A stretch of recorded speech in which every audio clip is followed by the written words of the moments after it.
Hi friends, ఈరోజు మన recipe వచ్చేసి పాలకూర పప్పు. సో ఫస్ట్గా ఒక కుక్కర్ తీసుకొని అందులో 1 కప్ కందిపప్పు వేసుకొని తర్వాత అందులో పాలకూర, టొమాటో అండ్ పచ్చిమిర్చి, కొంచెం అల్లం వెల్లిగడ్డ పేస్ట్, కారం, పసుపు అండ్ కొంచెం వాటర్ వేసుకోవాలి.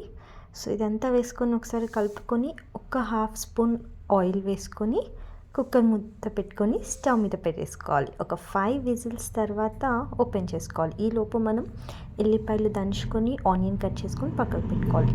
పప్పు అంతా బాగా ఉడికిపోయిన తర్వాత ఇందులో మనం ఒక 1/2 స్పూన్ ఉప్పు వేసుకోవచ్చు. ఒక 1/2 to 1 స్పూన్ ఉప్పు వేసుకొని స్టవ్ ఆన్ చేసుకొని కడాయి పెట్టుకొని అందులో 1 స్పూన్ ఆయిల్ వేసుకొని ఆయిల్ మంచిగా హీట్ అయ్యాక ఎండుమిర్చి అండ్ వెల్లుల్లిపాయ వేసి బాగా వేయించుకోవాలి. తర్వాత కొంచెం జీలకర్ర, కొంచెం ఆవాలు వేసుకొని బాగా వేయించుకోవాలి.